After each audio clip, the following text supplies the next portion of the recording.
முந்தைய பாடலில் 100 பாடல்களை கடந்து வாசி யோகத்தின் பரிபூரண முக்தியை அடைந்தோம். 101வது 101 பாடலில் இந்த ஞான பாதையை தொடர்ந்து முனிவர்கள் எவ்வாறு நிலை பெறுகிறார்கள் என்பதையும் அதன் தொடர்ச்சியான ரகசியங்களையும் அகத்தியர் விளக்குகிறார். பாடல் 101 ஞானத்தின் தொடர்ச்சியும் நிலைத்தன்மையும். பாடல்: பெருவாயே சித்துகளும் சொல்ல லாகாது பேசறிய ஞானமது உள்ளே தோன்றும் தருவாயில் வாசிதனை தப்பாமல் காத்து தற்பரத்தின் சோதியினை தியானம் பண்ணி உருவான காயம் அது ஒளியாய் நின்றால் உலகத்தோர் கரியதொரு சித்தியுண்டாம் கருவான மூலமெனும் பிராணன் தன்னை கருத்துடன் நீ பூசை செய்து காப்பாய்ப்பாரே. விளக்கம்: இந்த பாடலில் சித்துக்களின் பெருமையையும் பிராணனை பூசை செய்து காப்பதன் அவசியத்தையும் அகத்தியர் கூறுகிறார். சொல்ல முடியாத சித்துக்கள் வாசியோகத்தால் கைகூடும் சித்துக்களின் பெருமையை வாயால் சொல்லி மாளாது. சொல்லவொன்னா ஞானம் உனது உள்ளே தாமே தோன்றும். தற்பரத்தின் சோதி தியானம் வாசியை தப்பாமல் காத்து அந்த தற்பரத்தின் இறைவனின் பரஞ்சோதியை இடைவிடாமல் தியானிக்க வேண்டும். ஒளியான காயம் உனது உடல் ஒளியின் வடிவமாக மாறிவிட்டால் இந்த உலகத்தில் உள்ளவர்களுக்கு கிடைக்காத அரிய சித்தி உனக்கு கைகூடும். மூலப்பிராணனை பூசை செய்தல் உடலின் கருவாக விளங்கும் மூலப்பிராணனை உயிராக பாவித்து கருத்துடன் பூசை செய்து போற்றி பாதுகாத்து காப்பாயாக. மெய்ப்பொருள் உள் அர்த்தம்: பிராண பூசை மூச்சை ஏதோ ஒரு இயந்திர செயலாக கருதாமல் அதை தெய்வமாக பாவித்து விழிப்புணர்வுடன் கவனிப்பதே சிறந்த பிராண பூசை ஆகும். அரிய சித்தி புறத்தே செய்யும் வழிபாடுகளை விட அகத்தே பிராணனை சீர் செய்வதே ஒரு மனிதனுக்கு உண்மையான ஆன்மீக செல்வத்தை தரும்.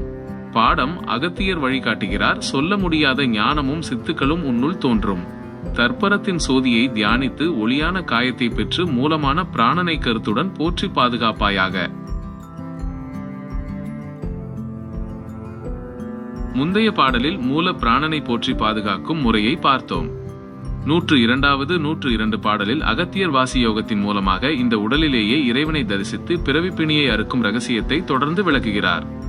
பாடல் 102 பிறவிப்பிணி அறுக்கும் வாசி ஞானம். பாடல்: பாரப்பா மூலமென்ற பிராணன் தன்னை பக்குவமாய் உள்ளிழுத்து பண்பாய் நிறுத்திச் சீரப்பா சுழிமுனைக்கே செலுத்திக் கண்டால் தீவினைகள் நாரநாராய் வெந்து போகும் நேரப்பா நாதாந்த வெளியி லேதான் நிசமான பரஞ்சோதி வெளிப்படும் காணும் ஆரப்பா பிறப்பிறப்பு நோயை வென்று அமரராய் வையகத்தில் வாழ்ந்திடுவாய் நீ. விளக்கம்: இந்த பாடலில் பிராணனை சுழிமுனைக்கு செலுத்தி பிறவிப்பிணியை வெல்லும் வழியை அகத்தியர் விவரிக்கிறார். பிராணனை பக்குவமாய் நிறுத்துதல் மூலமாகிய பிராணவாயுவை பக்குவமாக உள்ளிழுத்து மனதை ஒருமுகப்படுத்தி அகத்தே பண்பாய் நிலைநிறுத்த வேண்டும். சுழிமுனையில் செலுத்துதல் அந்த பிராணனை சுழிமுனை நாடிக்கு செலுத்தினால் நம்மை தொடர்ந்து வந்த தீவினைகள் யாவும் 100 நாரநாராய் வெந்து சாம்பலாகும். பரஞ்சோதி தரிசனம் நாதாந்த பெருவெளியில் நிசமான உண்மையான பரஞ்சோதி அகத்தே வெளிப்படுவதை உன்னால் காண முடியும்.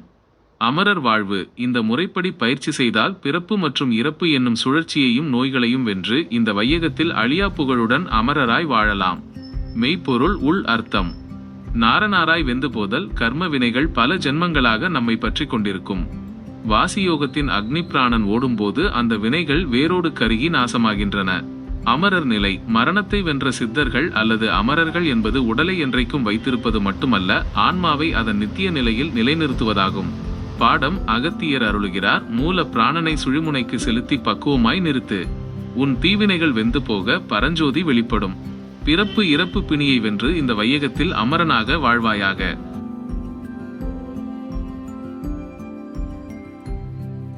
முந்தைய பாடலில் பிராணனை சுழிமுனைக்கு செலுத்தி பிறப்பு இறப்பு பிணியை வென்று அமரராய் வாழ்வதை பார்த்தோம்.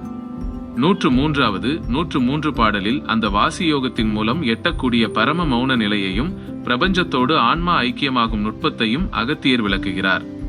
பாடல் 103 பரம மௌனமும் ஆன்ம ஐக்கியமும். பாடல்: வாழ்ந்திடுவாய் அமரராய் வையகத்தில் வாசிதனை கருத்துடன்னா நாளும் காத்து தாழ்ந்திருக்கும் மனமதனை மேலே தூக்கித் தற்பரத்தின் ஜோதியிலே கலந்து நின்று சூழ்ந்திருக்கும் உலகியல் வாழ் வதனை விடுத்து சொற்கடந்த வெளியினிலே லயித்து நின்றால் ஆழ்ந்திருக்கும் மெய்ஞான ஆனந்தத்தை அப்பொழுது நீ எறிந்து தெளிந்திட்டுவாயே. விளக்கம்: இந்த பாடலில் உலகியல் வாழ்வை துறந்து சொற்கடந்த வெளியில் லயித்து மெய்ஞான ஆனந்தத்தை அனுபவிக்கும் முறையை அகத்தியர் கூறுகிறார். அமரர் வாழ்வு வாசியை கருத்துடன் நாளும் காத்து வருவதன் மூலம் இந்த வையகத்தில் அழியா பேரின்பத்தோடு வாழலாம். மனதை உயர்த்துதல் உலகியல் விஷயங்களில் தாழ்ந்து கிடக்கும் மனதை ஆன்மீக நிலைக்கு உயர்த்தி தற்பரத்தின் இறைவனின் பரஞ்சோதியோடு கலந்து நிற்க வேண்டும். உலகியல் பற்று நீக்கல் நம்மை சுற்றியுள்ள பற்றுதல்களையும் உலகியல் வாழ்வின் மாயைகளையும் விடுத்து சொற்களால் விளக்க முடியாத அந்த பரமவெளியில் லயித்து நிற்க வேண்டும்.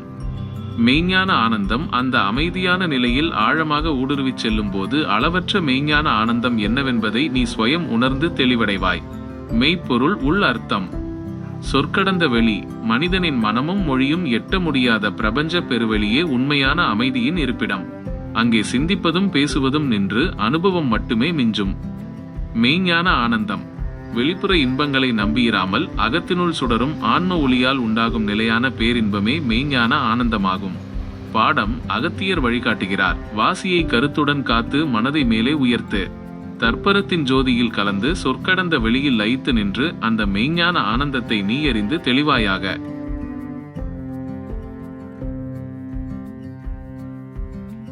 முந்தைய பாடலில் சொற்கடந்த வெளியில் லயித்து மெய்ஞான ஆனந்தத்தை அனுபவிப்பதை பார்த்தோம். 104வது 104 பாடலில் அகத்தியர் வாசி யோகத்தின் வழியாக அட்டமா சித்துக்களை முழுமையாக கைக்கொண்டு அகண்ட பிரபஞ்சத்தோடு ஒன்றி வாழும் உயர்நிலையை விளக்குகிறார். பாடல் 104 அட்டமா சித்துகளும் பிரபஞ்ச ஐக்கியமும். பாடல் தெளிந்திடுவாய் வாசியதன் இரகசியத்தை தான் தேர்ந்துணர்ந்து மனமடக்கிச் சுழிமுனை சேர்த்து பொழிந்திடும் சித்துகளெல்லாம் கைகூட பூதலத்தில் உன்புகழும் பரவி நிற்க கழிந்திடுவாய்.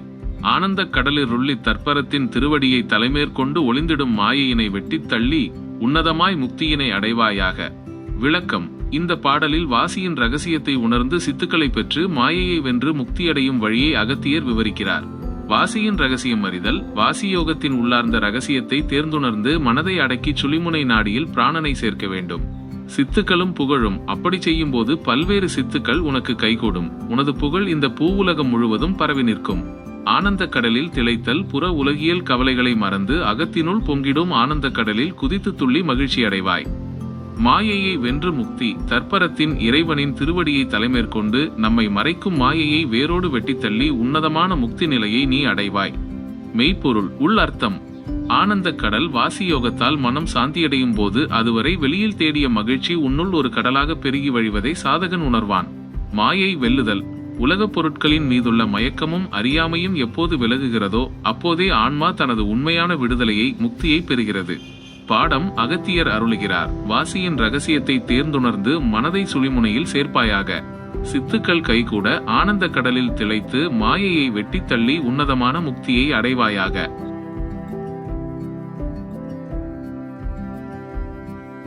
முந்தைய பாடலில் மாயையை வெட்டித்தள்ளி ஆனந்த கடலில் திளைத்து முக்தி அடைவதை பார்த்தோம். 105வது 105 பாடலில் அகத்தியர் வாசியோகத்தின் மிக உயர்ந்த நிலையையும் பிரபஞ்ச ஒளியோடு ஆன்மா இரண்டர கலக்கும் இறுதி வெற்றியையும் விவரிக்கிறார். பாடல் 105 வாசியோகத்தின் பரிபூரண வெற்றி பாடல்.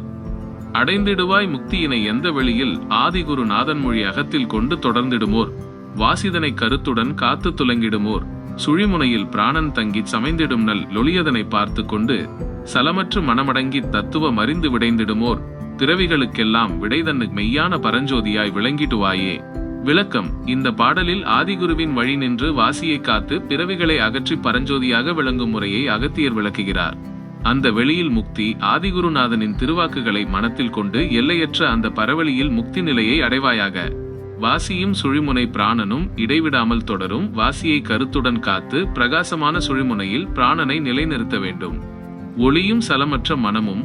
அங்கே சமைந்துள்ள உன்னத ஒளியை இடைவிடாமல் உற்று பார்த்து சலனமற்ற மனத்துடன் பிரபஞ்ச தத்துவத்தை முழுமையாக உணர வேண்டும்.